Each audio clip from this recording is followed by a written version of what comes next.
आज के ग्रामर के टॉपिक में हम ले रहे हैं नरेशन। नरेशन का अर्थ है कथन।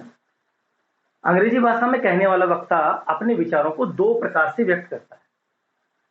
डायरेक्ट नरेशन, प्रत्यक्ष कथन वो होता है जो वक्ता कर्ता के शब्दों को ज्यों का त्यों कहता है या उसी की भाषा में व्यक्त करता है, तो उसे कहते हैं हम direct narration, direct speech. Indirect narration में, अप्रत्यक्ष कथन में, वक्ता कर्ता के शब्दों को, कहने वाले के शब्दों को अपनी भाषा में व्यक्त करता है, तो उसे आप कहते हो इनडायरेक्ट नरेशन, इनडायरेक्ट स्पीच। अब आप ये देख रहे हैं, डायरेक्ट से आप इनडायरेक्ट में जो चेंजेस आप करते हो, तो कौन कौन से साधारण नियमों का आप ध्यान रखेंगे। यहाँ आप देखिए, डायरेक्ट, यहाँ मैंने एक डायरेक्ट सेंटेंस लिखा है, एक इनडायरेक्ट सेंटेंस लिखा है। डायरेक्ट सेंटेंस में आप देख रहे हो यहाँ कॉमा, इन्वर्टेड कॉमाज है, और इनडायरेक्ट में करते समय आपने ये देखा कि यहाँ कॉमा और इन्वर्टेड कॉमाज हटा दिया गया है। तो डायरेक्ट से इनडायरेक्ट में करते समय आप किन किन सी बातों को जो ध्यान रख रहे हो। पहली बात है कि आप यहाँ कॉमा और इन्वर्टेड कॉमाज, यानी इस, आप ये देख रहे हो, समझाने के लिए मैं थोड़ा सा साधारण भाषा में बता दूं कि इस तरफ का जो कॉमा से इस तरफ का जो सेंटेंस है वो रिपोर्टिंग वर्ब कहलाता है, और इन्वर्टेड कॉमाज में जो दर्शाया गया है वो रिपोर्टेड स्पीच होता है। रिपोर्टिंग वर्ब और रिपोर्टेड स्पीच इनडायरेक्ट में दोनों को आप एक जगह कर रहे हो, तो ऐसी स्थिति में होता है कंजक्शंस जोड़ना, कनेक्टिव करना। कनेक्टिव के रूप में आप यहाँ जोड़ रहे हो दैट।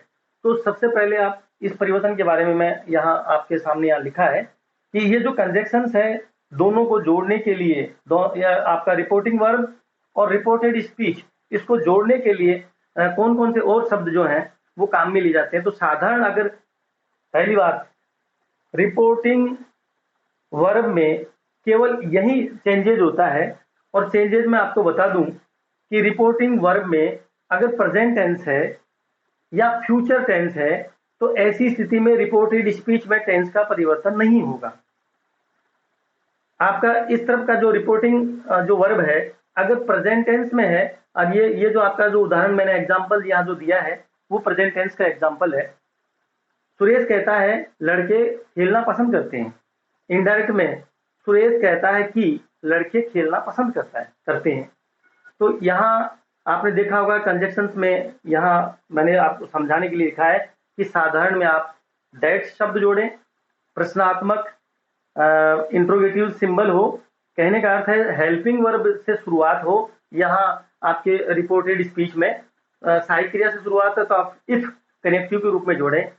और अगर आपका आज्ञार्थक है, इंपरेटिव सेंटेंस है, अगर आपका रिपोर्टेड स्पीच आज्ञार्थक में है, इंपरेटिव में है, तो ऐसी स्थिति में आप टू शब्द को जोड़ें।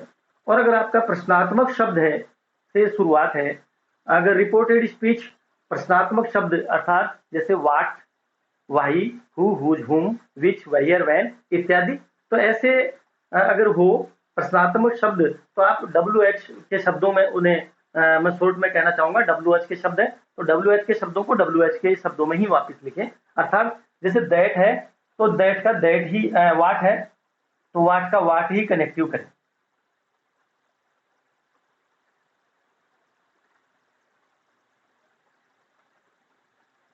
जैसे उदाहरण के लिए प्रश्नात्मक शब्द में आपका जैसे वाट है, तो वाट में आप वाट ही शब्द का प्रयोग करें। ऐसे ही जैसे विच है तो विच ही जोड़ें, हु है तो हु ही आप कनेक्टिव के रूप में जोड़ें, वैन है तो वैन ही जोड़ें, वहीर है तो वहीर ही जोड़ें।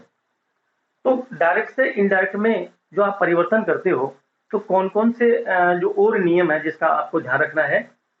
कॉमाज, इन्वर्टेड कॉमाज इनडायरेक्ट में करते समय हटा दिए जाते हैं। कंजक्शंस दोनों इस रिपोर्टिंग वर्ब और रिपोर्टेड स्पीच को आप एक जगह करते समय इन शब्दों का प्रयोग करेंगे। टेंसेज परिवर्तन, प्रोनाउन का परिवर्तन, टेंसेज परिवर्तन की मैं अभी आपके सामने नीचे यहाँ टेबल्स इसकी बनाऊंगा, और प्रोनाउन सर्वनाम का जो परिवर्तन है इसकी भी मैं आपके अभी समझाने के लिए नीचे टेबल बनाऊंगा। साथ ही मॉडल्स का परिवर्तन, मॉडल्स में आप इनडायरेक्ट में करते समय कैन, कुड में, साल, शुड में, विल, वुड में, मे, माइट में, और मस्ट है तो मस्ट में या हैड टू में या वुड हैव टू आवश्यकता अनुसार आप लगाएंगे। इस प्रकार यहाँ मैंने मॉडल्स का परिवर्तन भी लिख दिया है। और साथ ही समय और दूरी का परिवर्तन,